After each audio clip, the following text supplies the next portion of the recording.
Lo dijo él. A primera hora. Muy bien, 7 de la mañana con 42 minutos. Agradezco la gentileza de la conexión a esta hora a Daniel Legarda, exministro de la Producción y actualmente presidente ejecutivo del Consejo Empresarial Ecuatoriano Panameño. ¿Cómo le va, Daniel? Le saludamos a la distancia a mi compañera Andrea Orbes Altos y quien habla, Fabricio Vela. Buen día. Buenos días, Daniel. Hola Andrea, Fabricio, un gusto saludarlos, igualmente acompañarlos, saludos a su audiencia también, gracias por la invitación. Gracias a usted por la gentileza de aceptar esta invitación, algunos temas para conversar con usted de esta situación muy amplia que tiene que ver con el ámbito del comercio exterior, y quiero empezar por el tema de Panamá, que tal vez es lo más coyuntural. La semana anterior hubo una decisión del Ecuador de sacar a Panamá de la lista de paraísos fiscales. ¿Esto qué implica, Daniel? Así fue, Fabricio, y fue una muy buena noticia para el país.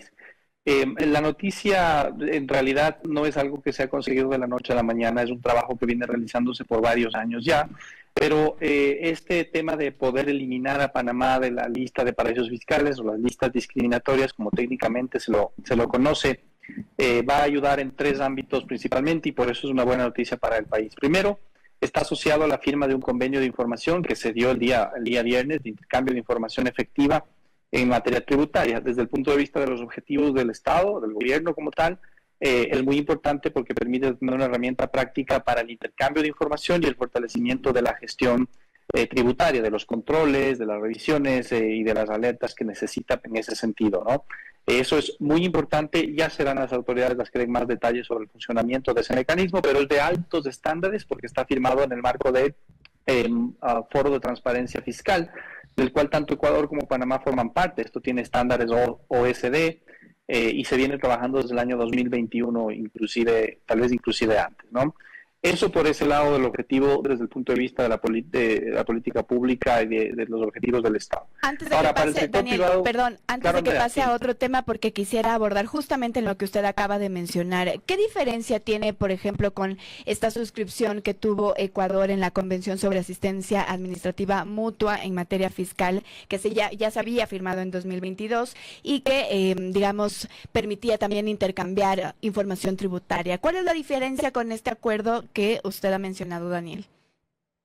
La obligatoriedad. Aquí hay un tema vinculante, viendo con cierta frecuencia, pero además si es que la autoridad de uno u otro país también solicita profundizar un poco los datos sobre determinadas transacciones, sobre determinados registros, también, y la profundidad de la información de igual forma, ¿no? Los dos elementos son complementarios, me parece a mí, no soy experto tributario, pero del entendimiento sobre los acuerdos alrededor del Foro de Asistencia Global y del Foro de Transparencia Fiscal son instrumentos complementarios, ¿no? Este era necesario para poder complementar un poco al anterior y tener mayor seguridad, mayor certeza sobre estas herramientas que ahora tiene el Estado para tener información y cruzar con los registros nacionales, los registros financieros, etcétera, que el SRI lo puede hacer, ¿no? Entonces es una herramienta muy, muy poderosa. Bien. Pero digo, si la herramienta era poderosa, como usted la acaba de exponer, ¿por qué no se tomó antes esta decisión? Porque de alguna manera en el imaginario aquí de nuestro país se ubica a Panamá como este sitio considerado paraíso fiscal, donde, por ejemplo, me voy a ir al lado extremo, me voy a ir al extremo. Los que cometen actos de corrupción cogen, sacan la plata, crean empresas de papel en Panamá, se aprovechan de la opacidad, se aprovechan de la falta de información. ¿Por qué no se tomó esta decisión antes? Le pregunto, Daniel. Es una buena pregunta, Fabricio. Si nos vamos tal vez 15 años atrás, se prefirió un poco la salida fácil, entre comillas, de poder calificar a los países y territorios, ¿no es cierto?, y poner una lista de paraísos fiscales que puede tener su sustento desde el punto de vista fiscal, pero desde el punto de vista práctico de acceso al financiamiento, de oportunidades y pensar un poco más ampliamente en los objetivos de política pública, creo que fue una limitación al menos. No se tomaron decisiones con todos los elementos sobre la mesa. Ahora, este elemento que sucedió el día viernes, ¿no es cierto?, de firma del convenio y después la resolución del SRI, es un trabajo que se viene realizando por al menos 4 años. Y soy testigo de ello porque fui funcionario en su momento, también estuve involucrado en el tema como viceministro de Comercio Exterior. Ya conversábamos con Panamá y las direcciones de impuestos de ambos países sobre el camino que se necesitaba seguir para que podamos continuar la conversación sobre relaciones comerciales y inversiones con Panamá, algo que lo voy a mencionar también más adelante. Entonces, no es que se le ocurre a un presidente de la República, no es que se le ocurre a un director del Servicio de Rentas Internas o a un empresario, ¿no? Este es un trabajo muy técnico, de un equipo que ha trabajado más de 4 años, en este caso desde el SRI, para poder lograr el objetivo que se ha alcanzado el día viernes de sacar a Panamá de esta lista de estas listas discriminatorias, como se los conoce. Pero ahora los beneficios, Fabricio, los mayores beneficios están en el lado privado, que es en donde me gustaría enfocarme un poquito más. Sí, ya le voy a preguntar eso. ¿Esta decisión es inmediata? O sea, ¿ya una vez suscrito esto es inmediato o hay procesos que se deben cumplir? El proceso que se debía cumplir es una resolución de la SRI. Esa resolución ya se ha dado, me parece que fue el sábado a primera hora o el viernes al final del día, en donde ya se ha modificado el anexo, la lista de anexos que corresponden a un reglamento, efectivamente, que tiene potestad del SRI para poderlo cambiar cuando se cumplan con las 3 condiciones que exige la ley. Es decir, acá no es que se ha seguido tampoco un proceso antojadizo, sino los criterios que exige la ley. Son 3, básicamente, 2 de 3 al menos, para que un territorio no esté considerado como paraíso fiscal. El primero, que tenga un impuesto a la renta que sea al menos el 65% equivalente a la tasa de impuesto a la renta de Ecuador. Ecuador tiene 25 renta, Panamá también tiene 25 y es público. El segundo es que tenga una actividad, sustancia en la actividad económica, es decir, que no sean empresas de papel, sino que se pueda comprobar que hay una operación efectivamente de las operaciones, ¿no? Ya hay mecanismos para comprobar eso efectivamente. Y el tercero era este intercambio de información efectiva. Hay la palabra efectiva incluso en la ley, por eso también había una necesidad de profundizar los instrumentos, ¿no? Y ya con eso está cumplido. Entonces el SRI hace bien en dar cumplimiento a lo que exige la ley. ¿Y cuáles son, vamos a los beneficios para el sector privado? ¿Qué implica esto para el sector privado? Hay 2 grandes beneficios que aquí se pueden ver. El primero es relacionado con el acceso al financiamiento, ¿no? El sacar a Panamá de la lista de paraísos fiscales abre la puerta, elimina ciertas restricciones que permiten a las empresas poder tener un mayor flujo en las transacciones financieras que puedan tener con entidades en Panamá.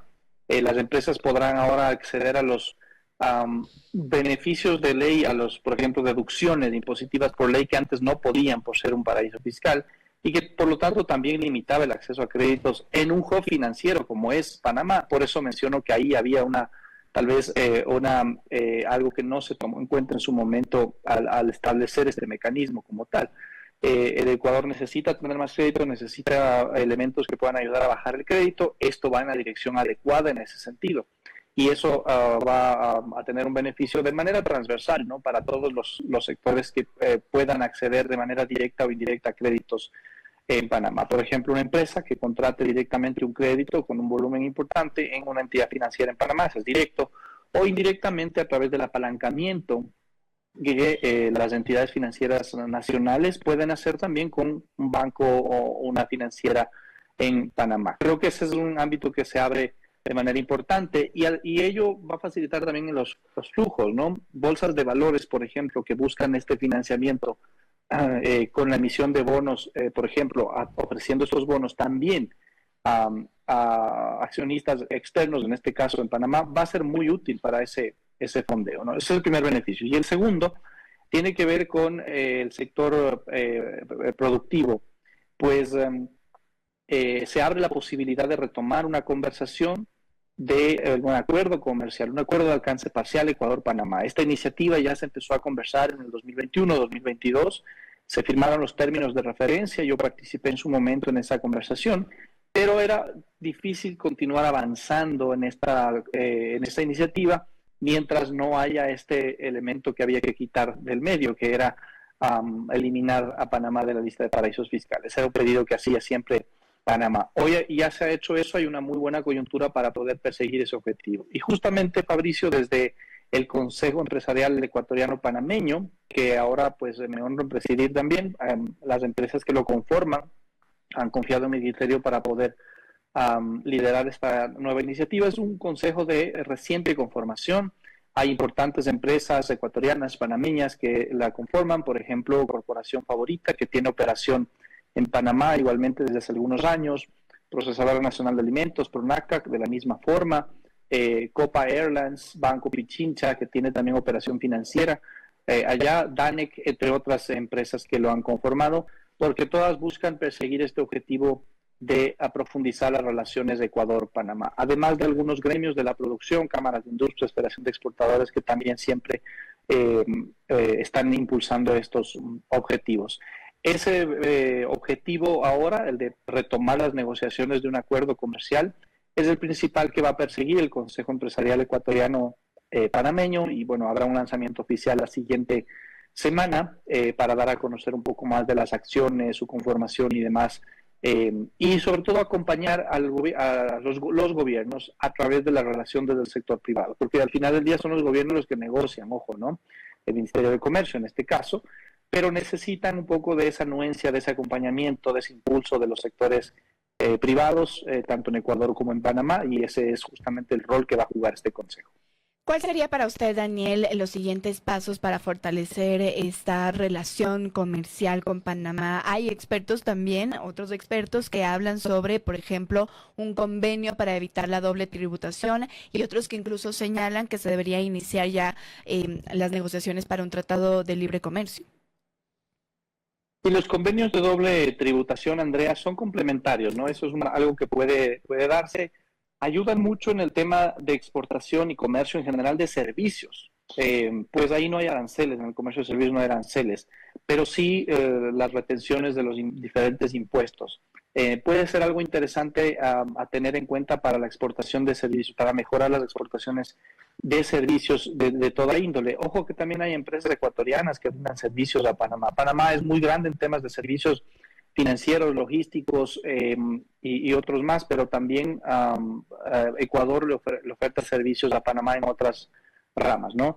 Y lo segundo, el acuerdo comercial, la iniciativa que se ha conversado no es de un tratado de libre comercio como tal, esa es más amplia en términos de las disciplinas que contiene y en términos de la profundidad misma de cada disciplina, pero de un acuerdo de alcance parcial en el marco de la Asociación Latinoamericana de Integración. Panamá es parte de ALADI, de la Asociación Latinoamericana de Integración, fue el último país en ingresar. Hay unos muy pocos beneficios marginales que están allí, son ciertas reducciones de arancelarias de las que Ecuador se beneficia, pero prácticamente marginal. Y por lo tanto, al igual que sucedía con muchos de los países de la región, el Ecuador no tiene, es uno de los pocos países de la región que no tiene un acuerdo comercial con Panamá, y por lo tanto pues está en desventaja frente a otros países, Perú, Colombia, Chile, Centroamérica y demás. Creo que ahí hay una oportunidad para poder ampliar ese potencial que existe de comercio bilateral en la actualidad. Daniel, quiero salirme un poquito del tema Panamá y aprovechar su experiencia en estos menesteres, en los temas de comercio exterior, de exportaciones, importaciones y también su paso por el Ministerio de la Producción, para preguntar un poquito el tema con Estados Unidos, porque en las últimas horas se conoció que ese país le ha propuesto al Ecuador una lista de productos a los que se eliminaría el arancel del 15% que se impuso el pasado 7 de agosto, de acuerdo a la declaración de la portavoz de Carondelet, Carolina Jaramillo. ¿Cómo ve usted esta relación comercial con Estados Unidos a partir de los aranceles y este anuncio de que supuestamente hay una lista de productos que podrían ingresar con arancel cero a ese país? Es muy importante, Fabricio, la pregunta me refiero. Yo también escuché el anuncio e igualmente la entrevista durante el fin de semana al ministro de la Producción, al ministro Jaramillo. Para mí, como experto en comercio exterior, conocedor del tema, hace falta muchísima información para poder tener un criterio al respecto, para poder saber cuáles son un poco los escenarios y por dónde va. No puedo hacer una evaluación completa si no hay esos elementos. Ha sido un anuncio bastante general. Yo creo que hay que esperar un poco para ver un poco cuáles pueden ser los resultados. La evaluación que podemos tener es en función de los otros países y los anuncios que el mismo presidente Trump ha hecho sobre otros países, y los cuales pues dejan entrever que hay primero, que no se trata de una negociación cooperativa como se conoce en el comercio internacional en las negociaciones habituales. Esta es más bien una negociación de carácter competitiva en donde hay hasta cierto punto ciertas imposiciones, se podría decir, y de alguna forma lo estamos evidenciando ahí, ¿no? Japón, Corea, 15%, la Unión Europea, 15% de arancel. En el caso de Tailandia, Vietnam, otros entre 19 y 25% igualmente, ¿no? Reino Unido, uno de los que ha logrado uno de los mejores acuerdos, ha tenido una reducción al 10% en un cupo de 100.000 vehículos, por ejemplo, del 25 al 10%, y por allí otros productos como etanol y demás que están en un contingente como tal, ¿no? Pero visto la experiencia de los otros países y lo que ha salido, al menos lo que es el conocimiento público, porque aparte tampoco es que hay mucha información, no veo un escenario en donde los aranceles puedan bajar de sobremanera. Si es que ahora sí, enhorabuena por el país, pero creo que hay que tener en cuenta un poco esos elementos de cómo se están dando. Y dicho esto, Fabricio, independientemente del resultado, independientemente del anuncio que se dé, yo creo que es muy importante para el sector privado, para las empresas, para los exportadores en particular, e igualmente para el gobierno, para la gestión pública, porque aquí está el país finalmente en juego en los efectos que se puedan dar, es entender que esa incertidumbre en la política comercial en el mercado norteamericano va a continuar lamentablemente. Y para ello algunos elementos, Fabricio, Andrea, es el hecho de que están en investigación varios productos, varios sectores que van a devenir en un arancel adicional. Por ejemplo, semiconductores, celulares, incluye eso. No nos afecta directamente no nos afecta, pero sí indirectamente. Madera, ese sí nos afecta directamente. Hay una investigación que va a culminar en un arancel probablemente del 25% también. Farmacéuticos, productos de la pesca.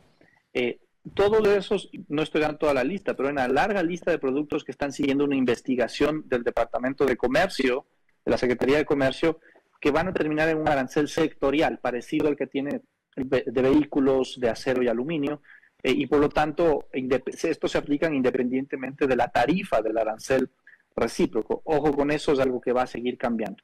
Pero además, tienes los elementos bajo los cuales se pone la tarifa recíproca, que son, uno, el déficit comercial. El déficit es una definición bastante subjetiva, y para muestra está clarísima simplemente con ver el contraste de las estadísticas. Estados Unidos, las cifras de Estados Unidos advierten que tienen un déficit comercial con Ecuador. Si nosotros vemos las cifras del Banco Central del Ecuador, las oficiales que nosotros manejamos, es al revés. Ecuador tiene un déficit con Estados Unidos. Estamos incluyendo petróleo en la ecuación, por supuesto, porque es todo el comercio. Pero, ojo, ahí hay un elemento que puede ser subjetivo por varias razones que ahora no vamos a ver.